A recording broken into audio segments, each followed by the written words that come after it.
Hello everybody, the story that I'm going to tell you today is One Snowy Night by Nick Butterworth. It's cold in the park in winter, but Percy the park keeper doesn't mind. He puts on his warm coat and his big scarf and wears 2 pairs of woolly socks inside his Wellington boots. Percy likes to be out in the fresh air. In the middle of the park, there is a little hut. This is where Percy lives. When it gets too cold out to be outside, Percy goes into his hut where it's cosy and warm. The animals who live in the park all know Percy's hut. Every day he shares his lunch with them. One winter's night, it was so cold it began to snow. Great big snowflakes fell past the window of Percy's hut. "Brrr," said Percy, "I think I'll need an extra blanket tonight." He made himself some hot cocoa and got ready for bed. Suddenly, Percy heard a tapping sound. There was somebody at the door. "Now who can that be at this time of night?" thought Percy. He went to the door and looked out. There on the step was a squirrel. It looked very cold and miserable. "I can't get to sleep, Percy," said the squirrel. "My bed is full of snow." "Oh dear," said Percy. "Never mind, I've got plenty of room for 2.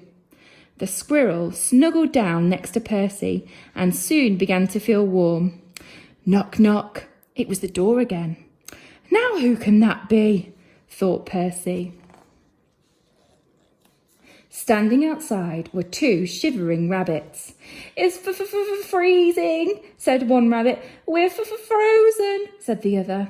"Oh, you poor things," said Percy. "Come in and get warm."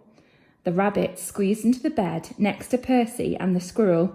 There wasn't much room. "Could you face the other way?" Percy asked the squirrel. "Your tail is tickling my nose." Knock, knock. "Oh dear," said Percy. "Now there's someone else at the door." It was a fox. He looked very cold and hungry. "Can I come in too?" he asked. Percy scratched his head and thought for a minute. "Well, if you promise to behave," he said. "I promise," said the fox, and he squeezed into bed next to all the other animals. Bump! Oops! The squirrel fell out. "Who did that?" asked the squirrel crossly. Knock, knock, knock. "Good gracious," said Percy. "It's the door again." This time Percy had quite a surprise. There on the step were a badger, 2 ducks, a hedgehog, and a whole family of mice. They all wanted a bed for the night.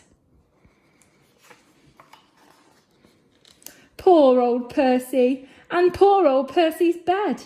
The animals pushed and shoved and rolled around the bed, but there was just not enough room for them all. Soon the bed covers ended up in a big, tight ball. Then bump! The covers rolled right off the bed and everyone fell on the floor. "Oh dear," said Percy. "This won't do at all. My bed is just too small." Suddenly, one of the mice pricked up his ears. "What's that noise?" he squeaked. Everyone listened hard. Now they could all hear it. There was a scratching, scraping sound. It seemed to be coming from underneath them. "There's something moving under the floor," whispered Percy. The animals looked frightened, and the mice all started to squeak at once. "Oh dear, what could it be? It might be a monster with fierce claws and sharp teeth." The noise grew louder and louder. Then one of the floorboards began to move. "Look out, it's coming up through the floor." Suddenly there was a loud creak. "Help!" cried the animals, and they all ran to hide. But Percy wasn't frightened. He started to chuckle, then he laughed out loud. A small, dark head was sticking up through the floorboards. "This isn't a monster," said Percy. "It's a mole." "I'm sorry to burst in like this," said the mole.